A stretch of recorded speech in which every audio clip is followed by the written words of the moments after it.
then because President's Day is a holiday, it's going to be due Tuesday instead of Monday. And then project 2 has been released and is due Friday at 5 p.m. Friday 2/19 at 5 p.m. There's a mini contest again. And actually, if you're good, we're going to look at mini contest results. No, I'm just kidding. We're going to look at mini contest results regardless of whether you answer my questions or not. But try to answer my questions today. So today we're talking about something really, really cool, which is Markov decision processes. Yeah. If they're not released yet, they're going to be released really soon. And what you might want to do, if you feel like something should have been released and it's not, email the staff list, email the head GSI or something like that. All right? Good. So Markov decision processes. These are, as you might remember, I worked in robotics.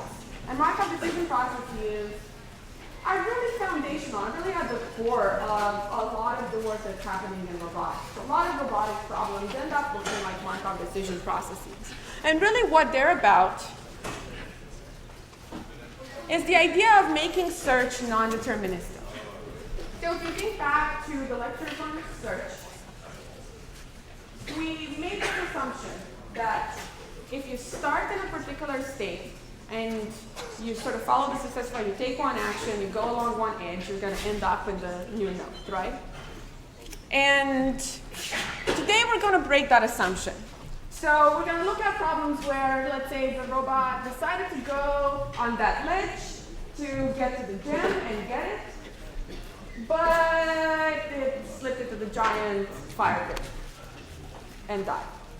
Sad robot. So why might this happen? Why might you sort of come up with, run search, come up with a plan, and which is a sequence of actions, follow those actions, and not actually reach your goal and end up somewhere else? When might this happen? Well, let's look at this example. Why doesn't the robot know that if it steps in that way, it will fall into the giant pit of fire?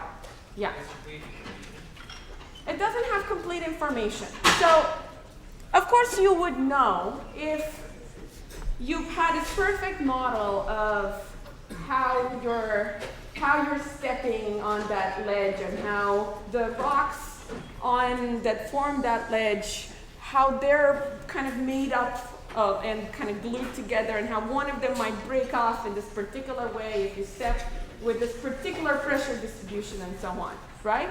But usually we have more simplistic models of the world and they're approximate. Now, of course, we can model more and more and more, but for there to not be any uncertainty, for this to be completely deterministic, we really have to go at the subatomic, at the particle level, right, and track what's happening there. And then once you do that, you get into quantum physics and so on, so it's kind of a pain. Then you might get uncertainty anyway. So yes, we use models to tell us how our actions are going to change our state, but those models are only approximations of what's happening. And what approximations mean is that we think that that's what will happen, but we're not quite sure. And in today's lecture, sort of in the lectures to follow, we're going to talk about how we can get these agents, these AI agents, to deal with that kind of not being sure, to deal with that uncertainty. And that's called non-deterministic search. A running example we're going to use is Gridworld. So with Gridworld, we have this maze-like problem that we've seen before. So we have an agent that lives in this grid, and then there are walls that block the agent's path. So for instance, if I am over here, even if everything's deterministic and I try to go left, I won't be able to go left, right? So that's Gridworld. And now what we're going to add is this notion of noisy movements.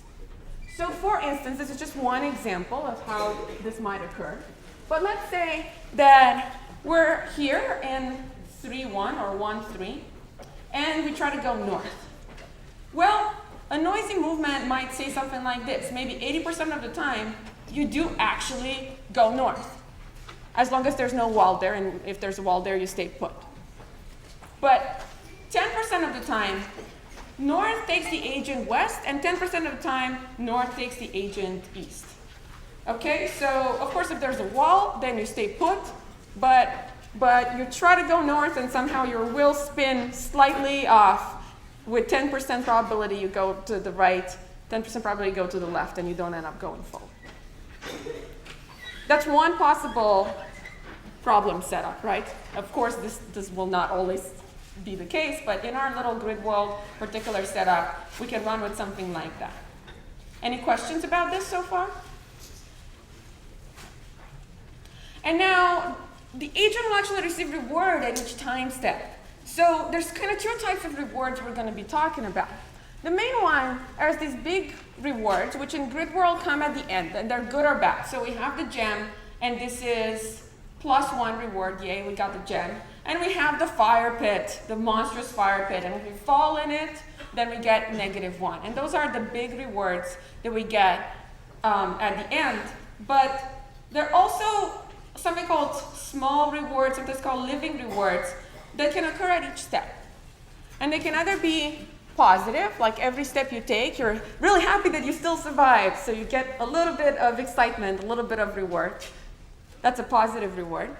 Or you might have a negative reward, a small negative reward. Every step you take costs you something, right? So if you're trying to go to the gym, but every step you take costs you something, then an agent that's rational in that environment will prefer to take what? Shorter paths or longer paths?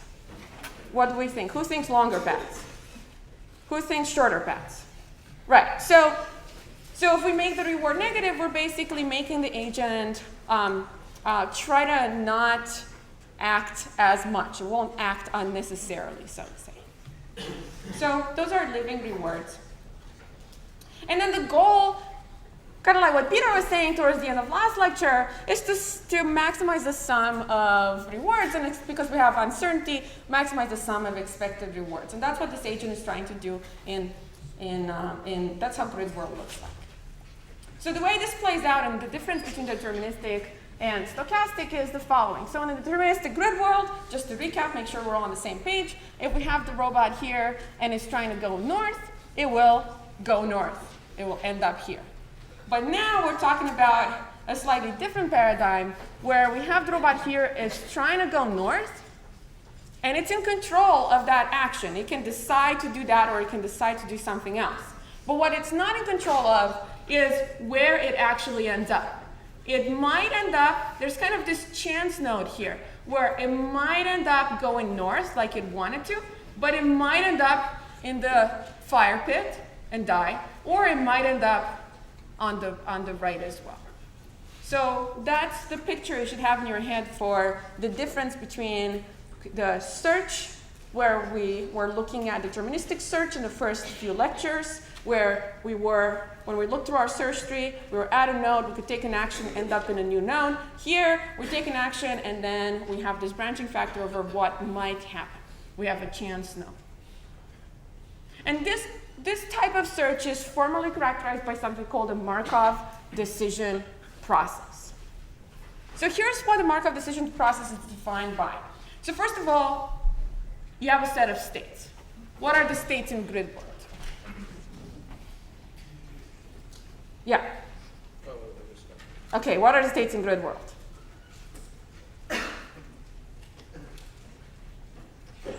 Yeah. The position of the robot on the grid.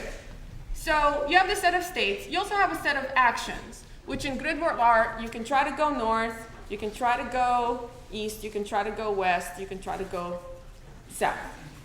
Okay, so those are actions. And then something that we didn't have in search. So in search we had a successor function that told us, okay, if I'm in action S and I take action A, I'll end up in this new state S prime. So that was our successor function. But here we're going to split the successor function a little bit. And so what's going to happen is there's going to be this something what we're going to call transition function. We're going to denote it by T. And it's going to take in S, the starting state, A, the action the agent wants to take, and S prime, the possible future state you might end up in. And for every such tuple, for every such 3 tuple, the transition function is going to assign a probability of that happening. So for instance, let's see. So you can think of T of S, A, and S prime as essentially being the probability of ending up in S prime if you start off in S and take action A. So from here, from this state over here, what we have is the transition function will say, well, from state, so T of state 1, 3, which is the current state, and I take action north, and state, what is that, 2, 3. Given our assumption that we just talked about with the probability of north being 80% and so on, what is this going to evaluate to? What number is it going to evaluate to? 80%. So this is 0.8. And then you're going to have one that says T of S1, 3 north and S1, 2 equals what? 10%. So we define this as being 10%, 0.1, and so on. And note that if you sum up the values so if you fix the starting state and you fix the action and you look over all possible states you might end up with, these are probabilities, so when you sum up these values, they have to sum up to 1. And that's the transition function. It's also called oftentimes a model or a dynamics model or just the dynamics. And that's because it really gives you a model of how the world will behave as a consequence of you acting on it. Okay, it tells you, okay, if you're in S and you take action A, this is the probability distribution over possible things that might happen. So that we often call that a model. Now, besides this transition function, there's a reward function. And essentially what we're going to do is we're going to make this reward function depend on having been in S, having taken action A, and having ended up in S prime.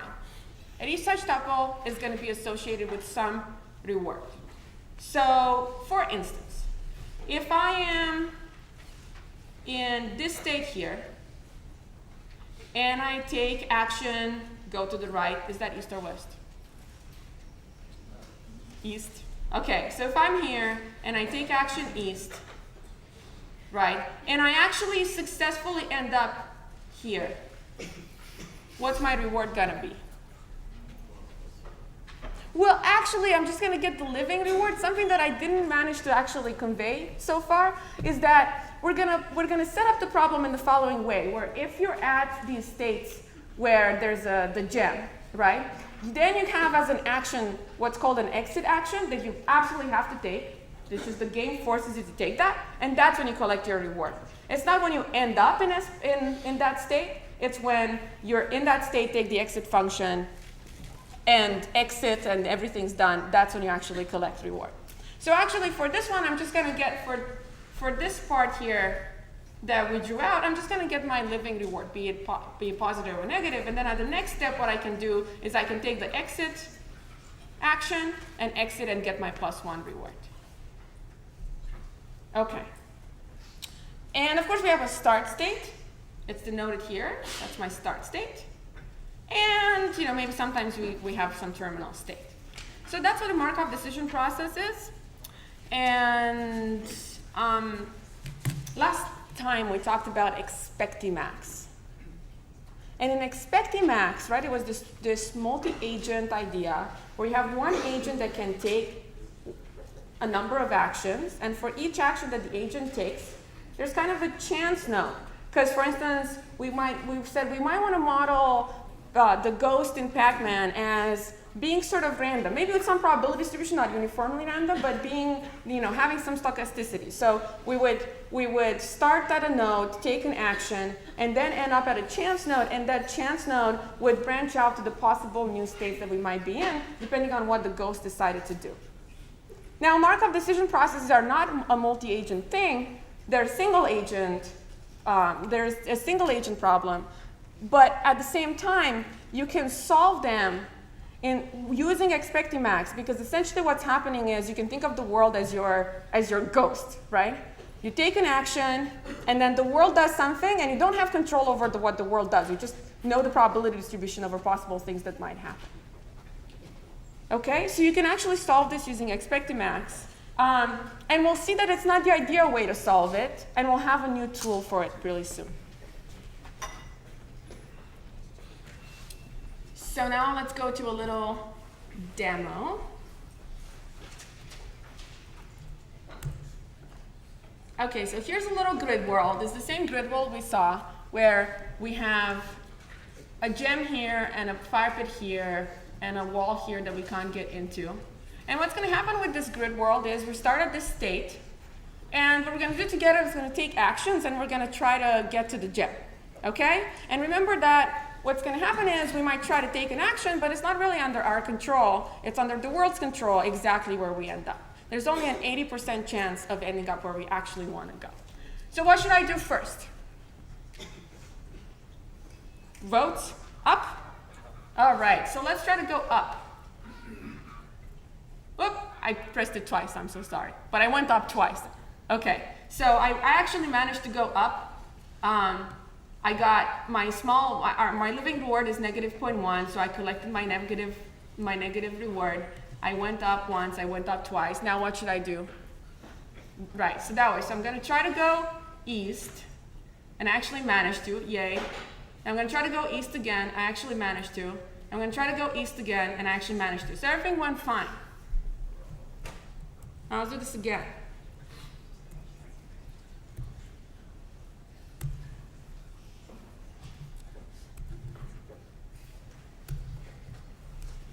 So I'm going to do this again.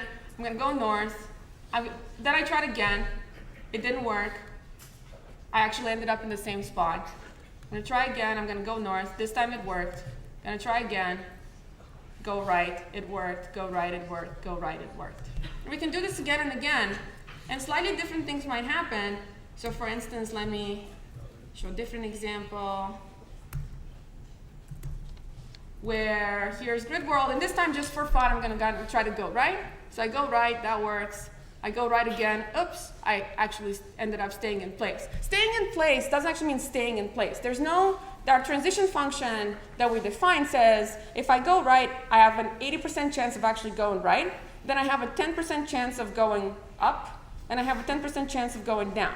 So what happened here is one of this 20% chance of going either up or down actually happened, but there's walls. If I tried it, for instance, if it resolved into it actually trying to go up, I hit a wall and I stayed in place, or if it resolved to going down, I hit a wall and stayed in place. That's why it actually stayed in place. It's not because we define it as part of our transition function that it can stay in place. It's just the walls are blocking it. So then I'm going to try to go right again, and that worked. Then I'm going to try to go up, worked, up, up. Now I try to go right, and I ended up going below, right? So that wasn't good. So now what do I do now? I try again, right? I go up, again, hopefully don't go into the fire pit. Up, I succeeded not going into the fire pit, that was good. And then I go right, and then I end the game. So those are just some quick examples of how Gridworld plays out. And let's see. Let me talk about this slide first. So what's important here, and what we kind of guided from this little manual demo of me trying to sort of follow a plan that we came up with and not necessarily succeeding to, is that, well, if we had a deterministic world where we had a single agent, we would run search, we would come up with an optimal plan from start to goal, we would follow it, and everything will go okay. But that no longer actually works in these stochastic worlds. You can come up with a plan, but then, stuff might happen. I'm not supposed to say the word I wanted to say in class, but things might hit the fan, and you might be in a bad place, and you might have to think of what you want to do. And so solutions to Markov decision processes are not going to be plans. They're going to be something we're going to call policies. Policies are going to be functions that map states to actions. And they're going to tell us, no matter where we are, where should we go? What action should we take? Okay, so plans would tell you, okay, for this particular state, when you're here, do this, and you'll end up there, and then from that particular state, take that action. But policies allow for the fact that you might take that action and end up somewhere else, and your plan tells nothing about that. Your plan says take the next action, but take the next action might not even be available for that from that state. And so we're going to need this concept of policies that tells the agent what to do, not just along the states where our ideal plan would visit if everything were deterministic, but we actually have this notion of stochasticity, and we have a way to tell the agent what to do sort of regardless of what happens. So a policy gives an action for a state, and an optimal policy, and we're going to denote that by pi star. So star in this class tends to mean optimal. So pi star is the optimal policy, and it's one that actually maximizes expected utility, expected reward, if you actually follow that. Now, we don't know yet how to compute that. We haven't talked about how to compute that. But you can imagine there's, out of all possible policies, there's one that if you follow that, in expectation, you get maximum reward. And now, if I just wrote down a policy and gave it to my agent, and the agent would just blindly follow that policy without even asking where it came from, then I'd have a reflex agent. I don't know if you remember, but in the very first lecture, we talked about this notion of a reflex agent that it has some rule, some set of rules, and it just follows those set of rules regardless of what happens. So if I give a policy to an agent and it just follows that, then that's a reflex agent. So let's look at a few optimal policies. So here's one example where this is our grid world again. And here we have the living reward be negative, but really, really, really small negative. So what you see happens is the following. So small negative means, yes, our actions, each action will cost us a little bit, but not too much. Okay? So as a consequence, well, when we're up here, what do we want to do? We want to try to go right. That's great. When we're around here, what do we want to do? Well, we're trying to go up and around. Now, what's interesting is, for instance, here, why are we going to the left? Can anyone figure out why the optimal policy, when the living reward is really, really, really negative, really small? Yeah, why are we going left?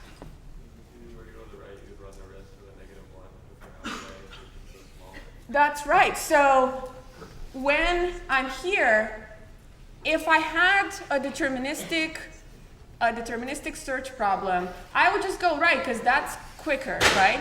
And I incur less cost by going right. But now I have a stochastic world.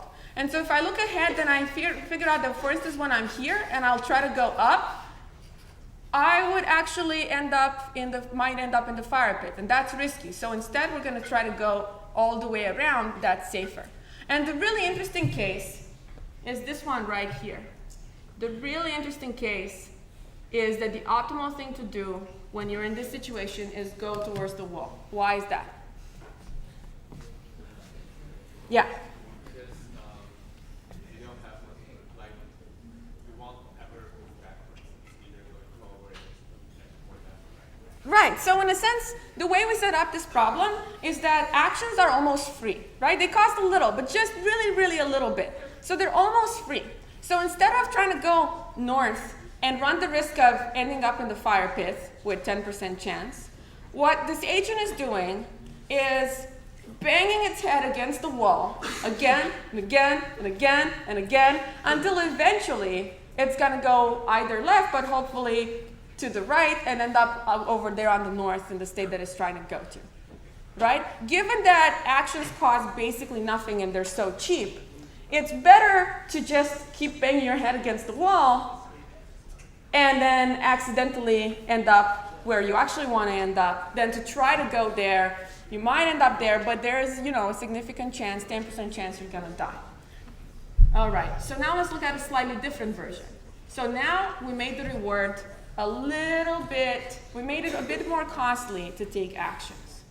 So you see here that what's happening is that this part stays the same. You still go that way.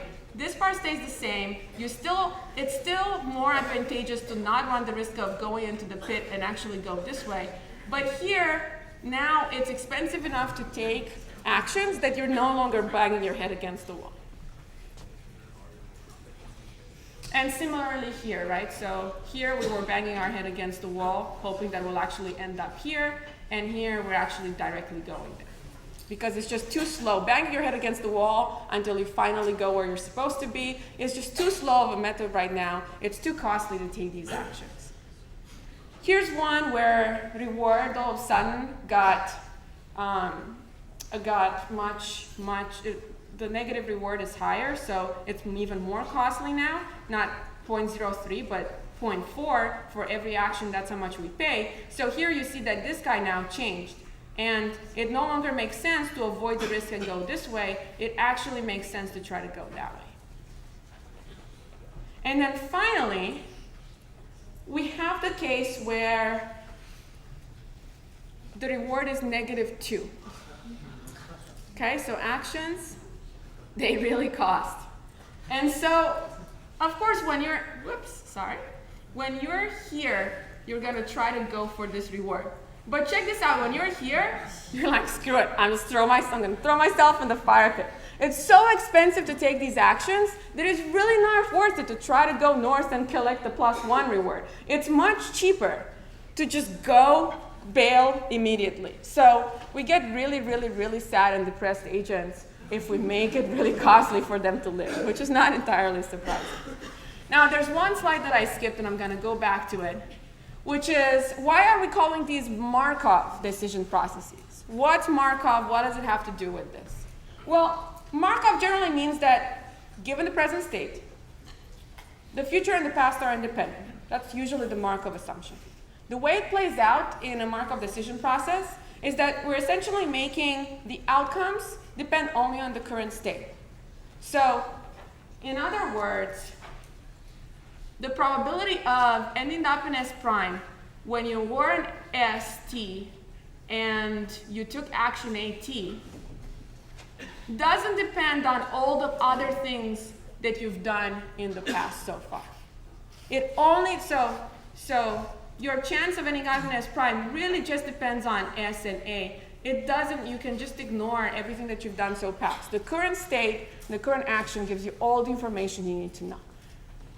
That's the Markov assumption in the Markov decision process. And notice that this is just like search, where in search 2, we made the assumption that the successor function only took in the current state and told you where you can go. It didn't depend, it wasn't allowed to depend on the things that you've done so far, the states you've visited so far. And from time to time, we actually had to engineer our state and add more information into it to make sure that this assumption holds. When did we do that? We can think of a Pac-Man example of when we had to add additional information into our state to make sure that the successor function really only depended on the current state and not on actions that we've taken until now.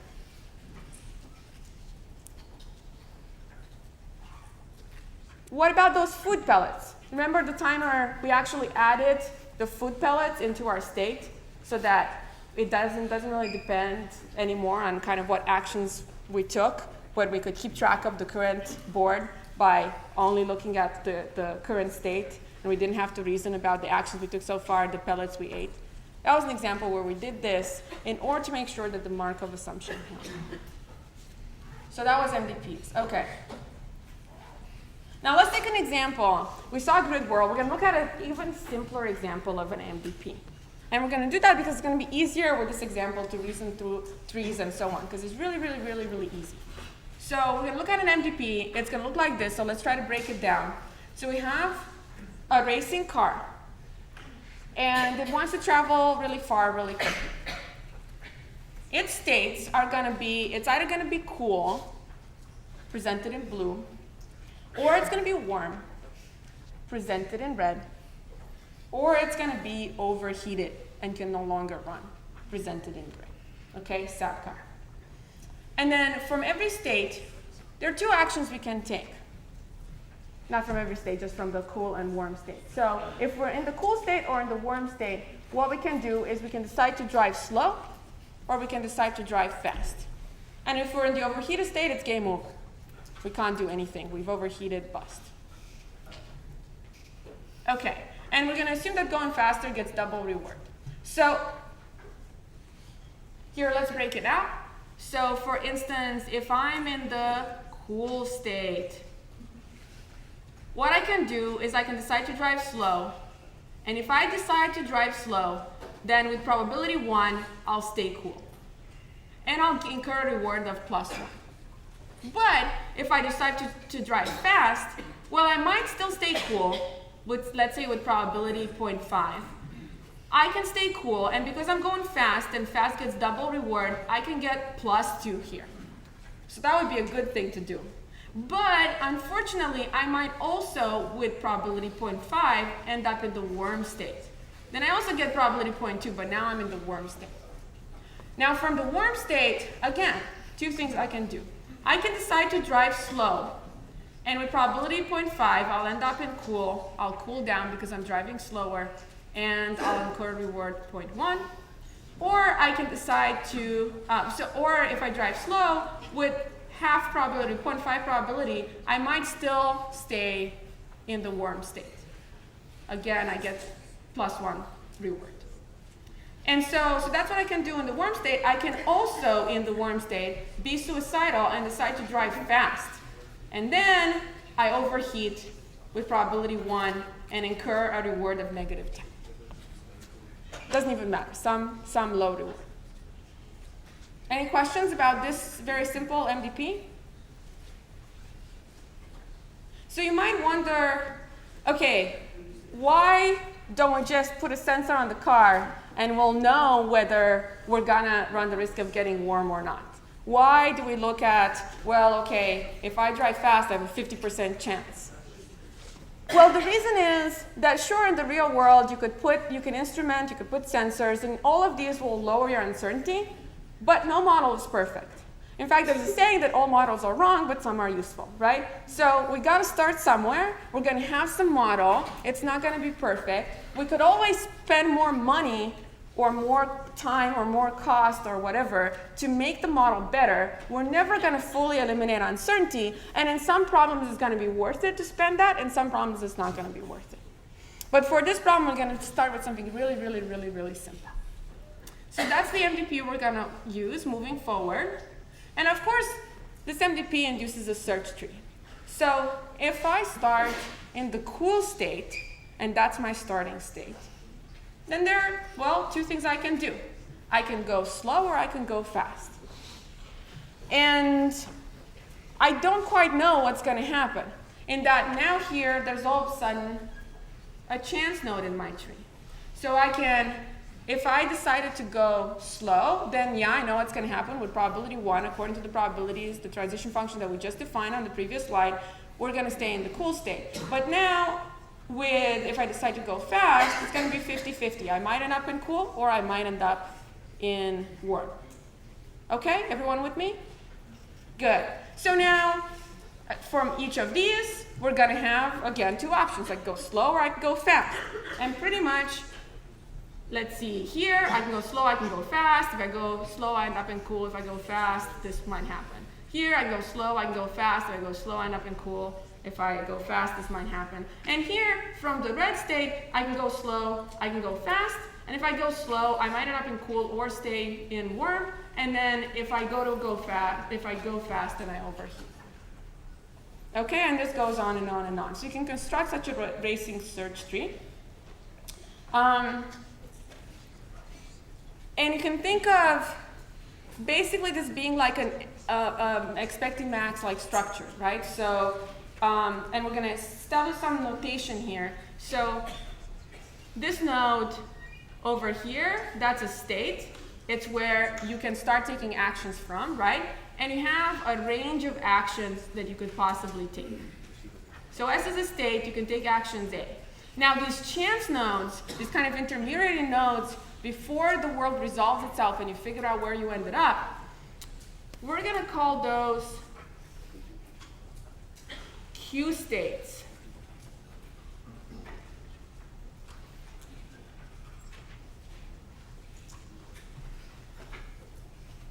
Okay? So these are going to be these kind of intermediary nodes where we've committed, we were in S, we committed to action A, but we don't yet know what state we're going to end up in as a result. And then from this chance node, there are a bunch of things that could happen where I could end up in a bunch of different states as prime with various probabilities. And the transition function gives me the probabilities. So the chance of ending up in S prime is given by the probability of S prime, given that I was in S and I took action A. And that's given by the transition function as T of S, A, and S prime. And it's the same, there's going to be some node here, some other S prime here, and so on. And then from there, again, I can take actions, and so on and so forth. So that's what an MDP search tree would look like. It's very, very much like expectimax. So again, S is a state, we have transitions, and the novel thing here is that we call these chance nodes Q states. And they are about, I have a state, I took an action, I don't yet know what's going to happen to it. Good. So now we're going to start talking about different sequences that collect reward along the way, and what our preferences over these sequences might be. And in this example, for instance, you can do one thing in your search tree, and then you're gonna, if you follow that, you're gonna be collecting these gems one at a time, or you might look at going on over there on the right, and you get the same number of gems, but you get them all at the end. And now it's kind of a good time to figure out, well, which one's better. So if we ask, is more or less better? Well, clearly more is better. So if I have to choose between getting reward 1 and then 2 and then 2 versus getting reward 2 and then 3 and then 4, obviously I want the second option, right? Obviously I want more reward. When it comes to comparing these two sequences of rewards, everything's fine. But what about now or later? So how do I decide between 0, 0, 1, let's call that option A, and 1, 0, 0, let's call that option B. And I claim that this is not a trivial decision to make, because if I only look at the sum of the rewards, which we stated that's what our goal was, we want to look at the sum of the rewards, they both sum to 1, right? So they're equivalent. Does anyone have a preference? So let's say, who prefers A over B? Who prefers B over A? Yeah, I mean, I kind of do too, but why? Yeah? Something might happen on the way to A that will stop us from getting to B. Someone might happen on the way that will stop us from getting that reward at the end. But note that the way we define our MDP, there is not such a thing, right? So we're kind of going down our search tree and like assuming that these things are going the right way, we're going to be getting those rewards, right? So we're going to introduce something that deals with this that's called discounting. Because it's absolutely reasonable to maximize the sum of the rewards, but it's also reasonable to prefer rewards now compared to later. And one solution to this is to make the values actually decay over time. So if I can take the gem right now, that's great, I get reward 1. If I have to get it one step from now, or the next step, it's only worth gamma as much, where gamma is something between 0 and 1. Think of gamma maybe like 0.9. So it's worth 0.9 now. It's not that great of a gem, you know, anymore. I think of it as, well, maybe it's not as sparkly, it lost some parts, it cracked over there, not so great. And then if I have to get the gem 2 steps from now, well, that's worth gamma squared times 1. I don't even want it anymore. Look at it, it's all crumbling, right? So that's the notion of discounting, that things right now are going to be worth more than things that I get later, and they're going to be worth more in this kind of discounted through gamma way. So how to do it? Well, each time we descend a level in the tree, we just multiply that level by another gamma. That's easy. But now, why actually do it? How does it make sense to do this discounting? And why is it exponential as opposed to a different way of decreasing the reward? So one way to think about it is indeed like we were talking about before, that sooner rewards probably do have higher utility than later rewards. But here's another way. Also, by the way, it helps algorithms converge. There's actually kind of a hacky reason for this. It makes the stuff, as you'll see in a little bit, it makes stuff work. But here's one way to think about that, and it relates to this intuition of I might not get it later. If I wait until later, I might not get it. You can think of sort of modifying your MDP a little bit and augmenting at every point. So whenever you have a chance node, you can add another option, and this option is going to be instant death. Okay? So before we talked about these nodes, these chance nodes as, well, they might resolve with some probability this way, with some probability this other way, with some probability this other way. Now we're going to augment that model and say, yeah, that might happen, but also with probability 1 minus gamma, you might just die. Just game over, everything ends. And to do that, I have to rescale these rewards, or these probabilities, which used to sum to 1 to now sum to gamma. And so by doing this, I'm basically saying at every step, I only really have a gamma chance of getting that expected reward from that step, right? There's also a 1 minus gamma chance that I won't get any of that. And so that's why, if you go think 2 steps ahead, then those things are going to be worth gamma squared, and 3 steps ahead, gamma cubed, and so on. So that's one way to think about this intuitively. You basically make it possible for the game to sort of unpredictably end with a really, really small chance. And that is why you want to get rewards now as opposed to get rewards later. So, for instance, if we had a discount of 0.5, to see, kind of convince ourselves that this really works nicely, then the utility of 1, 2, and 3 is just going to be, well, my first reward is 1, and that has a weight of 1. My second reward is 2, but that only has now 0.5, is worth 0.5 to me as much because it's at the next step. And then my third reward is 3, and that's now worth 3 times 0.5 times 0.5, which is 0.25.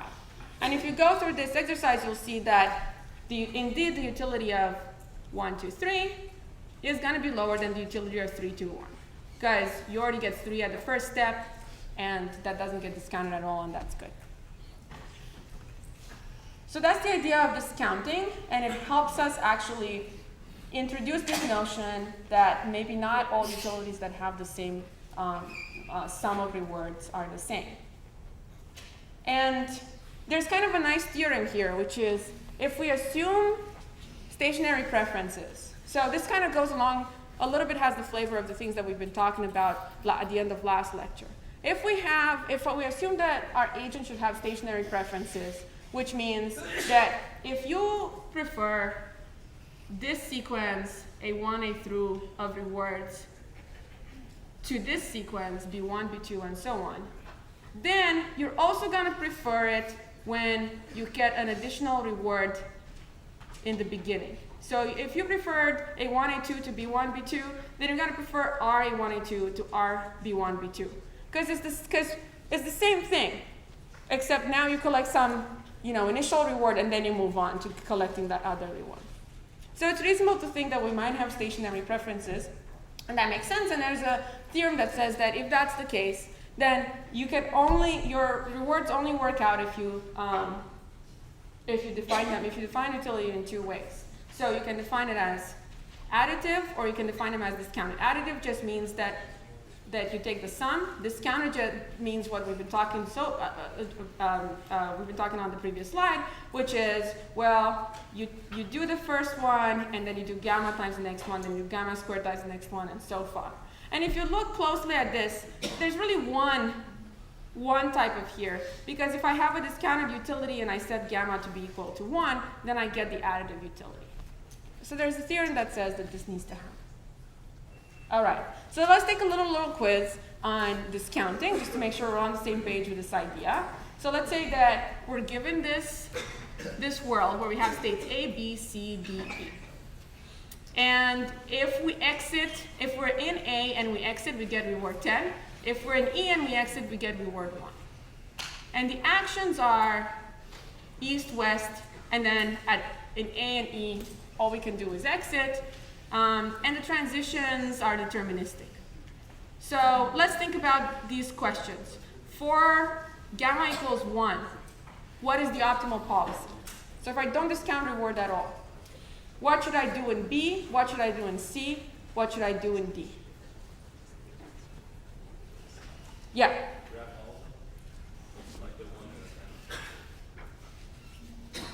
Grab all of them. Yeah, so like move all the way down to get one, and then get the close one first, and move the other side to get the other one. Well, the way we've defined policy is, because this is deterministic, right, is to say, if I'm in this state, my optimal policy is going to map me to one action.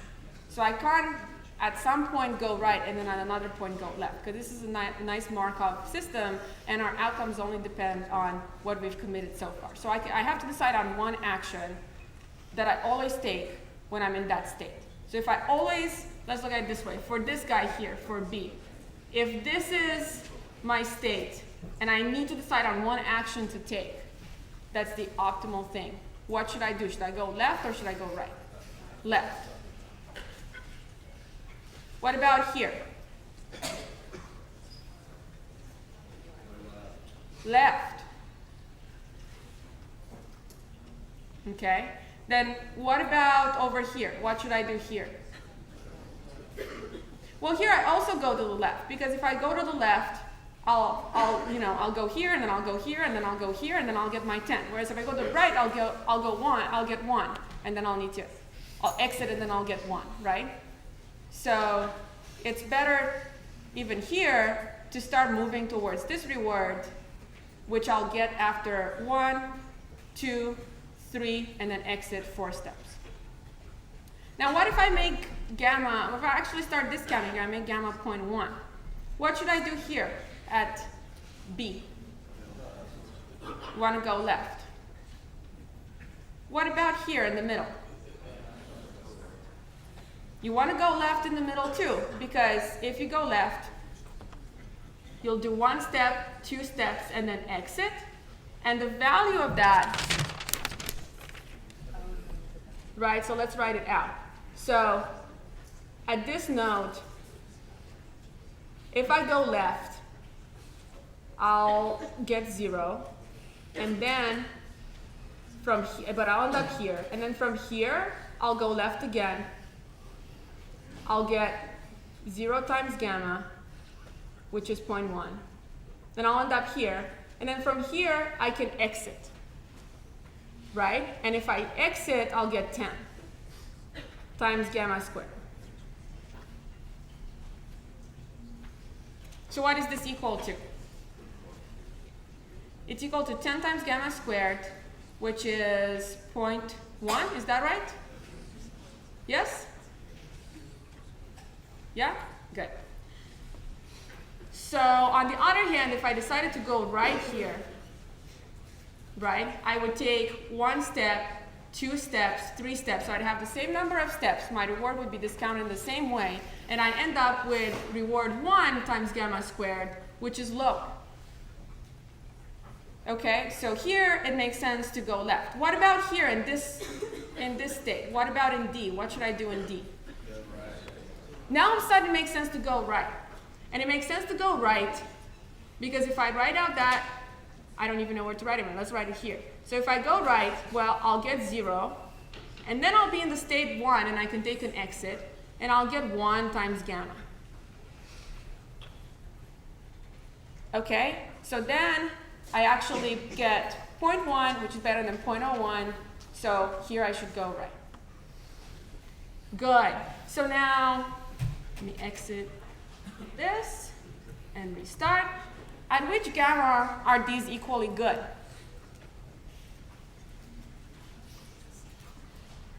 When in state D. Well, let's figure it out. Let's work through it.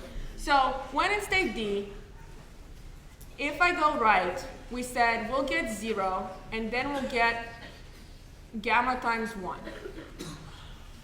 And if I go left from state D, we'll get 0, then we'll be here. Then we'll get gamma times 0, then we'll be here. Then we'll get gamma squared times 0, but will be here. And here we'll get gamma cubed times 10. Okay, and the quiz is just asking, when is gamma, this equals to gamma, when is gamma going to be equal to gamma cubed times 10, right? Because it needs to be equal for me, either way, whatever I do, it's the same, right? So I'll get the same kind of reward. So essentially the quiz can be reduced to, when is gamma equal to gamma to the third, gamma cubed times 10? Well, this is saying when is 1 equals to gamma squared times 10, which is equivalent to gamma equals 1 over square root of 10. I heard a yes, someone got it right. All right, so when gamma equals 1 over square root of 10, then this agent can just flip a coin between going right and going left because it's going to end up with the exact same reward. And that was the quiz on discounting. So that's how discounting works. I mean, the key idea here is you can think of when, basically when you'll get the reward actually matters, right? So you have to think of how many steps you'll have to take until you get the reward. And if you have to take, even for the same reward, if you have to take more steps to get it, then it's going to be more discounted, and you're not going to want to do that. You're going to want to take the fewer steps. And that's the idea of discounting. And discounting helps us deal with something, like I mentioned before, it makes stuff run in practice, and it's great. And it's because it makes us get around this issue of infinite utilities. So if we don't discount, we have this problem, which is, what if we don't have some kind of terminal state, and the game can just last forever? I just keep going and going and going and going and going, and keep on collecting reward. Well, at some point, right, I'm going to just, there's no endpoint. So I'm going to go and get more reward and get more reward and get more reward and get more reward, and I'm going to end up with an infinite utility. I'm going to end up with infinite sum of reward. And that's bad. So there's a few ways to start fixing that. The simplest way is to give yourself a finite horizon. And that's what we did when we did depth limited search. When we limited our depth, we just said, okay, we're going to fix it. We're going to only do t steps. And then we're going to see what we're going to run with that. And we're going to compute, basically we're going to evaluate kind of all possible sequences naively and figure out, given t steps, which one performs better. And this gives this problem of non-stationary policies, in that for different t, you should do different things. So if I told you have one more step to go, that you would do something different than if I told you you have 10 more steps to go. For instance, if you're right next to that one reward, and we don't discount, right, and you only have one step to go, you'll go and grab that reward. But if I told you actually have, like 10 more steps to go, then you actually go towards the 10 reward and grab that. Much like we were talking about in depth limited search. So the policy, the optimal policy, is different depending on what horizon we're looking at, what this t value equals. Now, another thing we can do that also addresses this issue is what we've been talking about, which is discounting. If we use the gamma between 0 and 1, then essentially what's going to happen is our reward, we can prove that our reward is not going to be infinite anymore. And the reason our reward is not going to be infinite is because, well, let's say I have a sequence of infinitely many steps. So I have an infinite sequence of rewards. The utility is going to be the sum of the discounted reward. So sum from t equals 0 to infinity. I sum our t, but I multiply it by gamma to the t. And we can actually show that this entity here is actually smaller than this entity, which is not infinity. It's actually a constant number. And the way you can show that is actually, you can write this out. So you can say sum from t equals 0 to infinity of gamma to the t times rt is actually going to be smaller or equal than sum from t equals 0 to infinity, then gamma to the t times R max, where R max is the maximum reward I have in my MDP, in my Markov decision process, right? So I have all these rewards that I could possibly get, and they're between some minimum value like -5 and some maximum value like maybe 100 or whatever, +1 in our grid world case. So there's some number, and you can't at every step, no matter what our 0, no matter what our 1 was, no matter what our infinity is, they're all going to be lower or equal than our max, right? And so what we can do is we can say that this inequality holds where we replace our t by our max. And we know that this entity has to be smaller than this entity.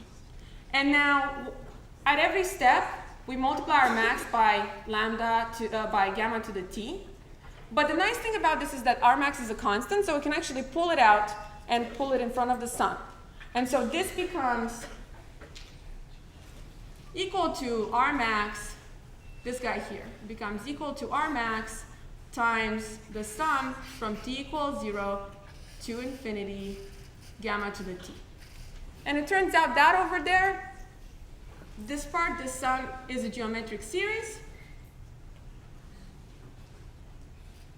And it's equal to 1 over 1 minus gamma. If you don't believe me, the way you prove this is you say, well, let's fix some capital T. And let's write it out, what the sum is. Then let's multiply that by 1 gamma, right?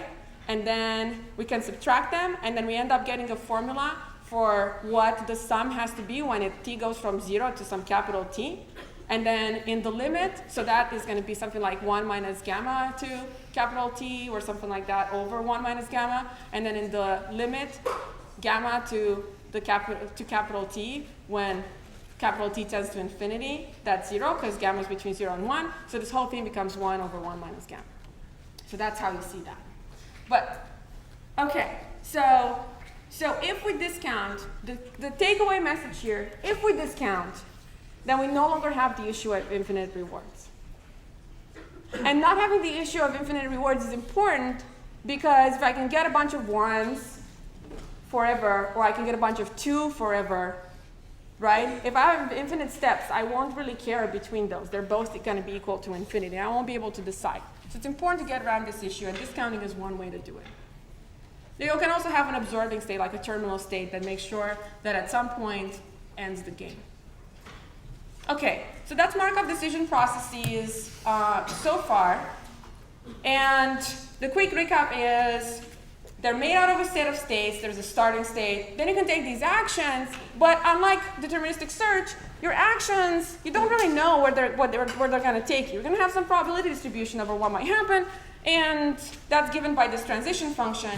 And then there's a reward associated with you having been in a state, having taken an action, and having actually gone into state S prime as a consequence of that action. And sometimes we have a discount lambda. And so the things that we talked about so far was, well, this notion of a policy where that gives you just a mapping from states to actions. It tells you what to do at every state. And a notion of utility, which is sum of discounted rewards. Let's take a break and then come back and talk about the context.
right. Let's resume and talk about what you guys did for the mini contest. So, you can't see things very well on this slide because of the lights. Let me see if I can. Is that better? So, you all went through this mini contest. You can tell me what the rules, very quickly. 20 seconds on the summary of the rules of the mini contest. Who volunteers? Well, some of you submitted it, so please someone volunteer. Yes, thank you. The idea is that it's basically capture the flag with the dots. And so on one side here it goes to one side with Pac-Man and try to maximize, I guess, the difference between Yeah, so you have two players. Each of them start on one end. If you're the blue player, what you're trying to do is you're trying to cross over, then you'll become Pac-Man, you'll be able to eat pellets, and then you have to go back. And you're only allowed to leave 2 pellets behind. Is that right? So that was the mini contest. We've found some creative names that you guys came up with.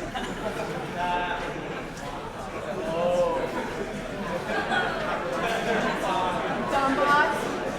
Fact Lives Matter, solving my personal failure. Team Failure was a bit self-deprecating, and 2-pack. So those were some of the coolest names. And then the top 10 as of 8 a.m. today. So we kept on, the way we scored this is we kept on running matches again and again and again and again and again. And so as of 8 a.m., this was the standing. So take this with a grain of salt. Things might have changed a little bit in the meantime. But at number 10, we have The Royal Quesadilla by Cardig and Saloni. Good job. At number 9, we have Ghost Killer. Number 8, Rip Van Winkle by Andrew. All right, suspense is building. Number 7. Good job there. Sunny by Wang Zhao. Number 5. NP, no problem, or NP complete, or I don't know, NP. And Happiness at number 4. Happiness by Liam and Steven. Let's give them a round of applause before we go there.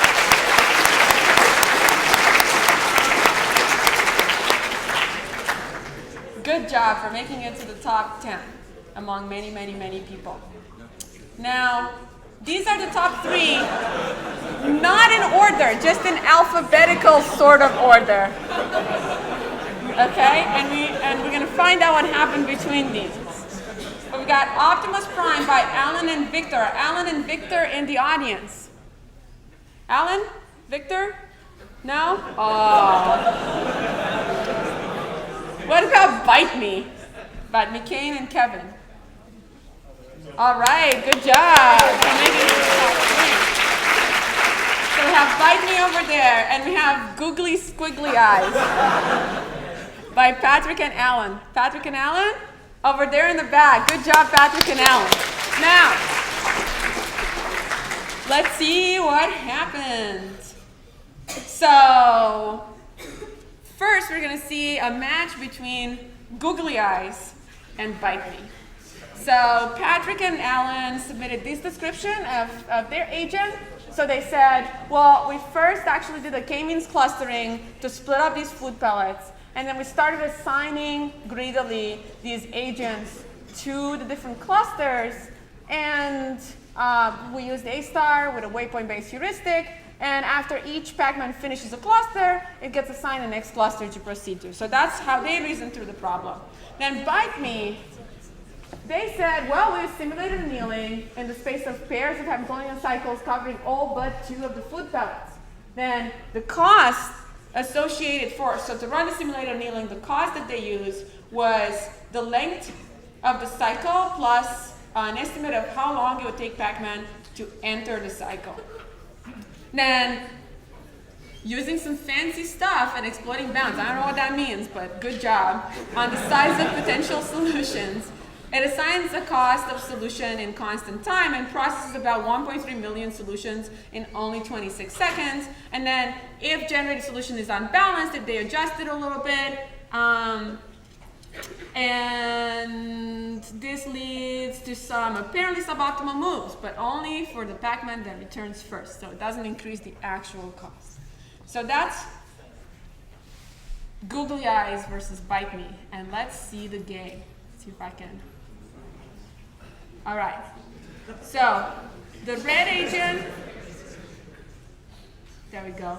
The red agent here is Googly Eyes. And then we have the blue agent, Bite Me. And I'm going to hit run. And we're going to see what happens. Are you excited? I'm excited. Okay. So they go along, trying to make it to the other side to become Pac-Man. Move along. Okay, there they go. Chugging away. Chugging away. So, awesomely for Bite Me, they managed to get there first, whereas the red team still had a Pac-Man in. So, in the match between, and this is one match out of, but it's a kind of, we chose a representative one, Bite Me defeats Googly Eyes. Good job, Bite Me. All right.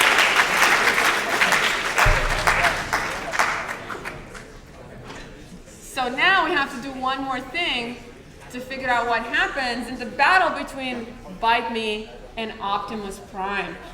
All right. So Optimus Prime by Alan and Victor, they said, well, we run A-star search in space of ordering of pellets. And when a solution is found during initialization, it is saved. And after every step, we see if the total cost can be made shorter. And once the full pellets are assigned, then you find paths through A-star search with a heuristic that penalizes the number of pellets remaining, and so on. So, Bite Me versus Optimus Prime. This is the match that will decide the winner. Ready? Okay, so here we have Bite Me and Optimus Prime. And this time, Bite Me is red, and Optimus Prime is blue. All right, let's see what happens. 1, 2, 3, let's go. All right, they're moving along.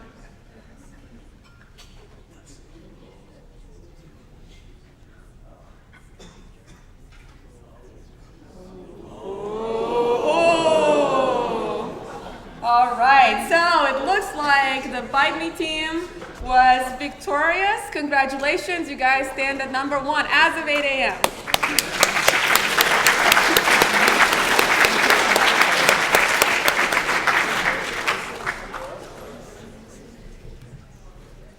All right, so the top is Bite Me, Optimus Prime, and then Googly Eyes. Again, congratulations to anyone who's in the top 10. And I have to say, this is as of 8 a.m. I think, I'm not sure, but I think what might have just happened, like in the last hour or so of running more of these matches, is that happiness might have dethroned Googly Eyes. We don't know. So stay tuned for that. But we're going to give you guys all number 3 credits if between happiness and Googly Eyes, if that's the case. So that was the mini contest. And we don't have time, so we're going to push off to the next lecture. But we've defined MDPs. We talked about all the quantities that we need to know about. Now we're going to talk about, on Tuesday, how to actually solve these things. So have a good weekend. Have a good president.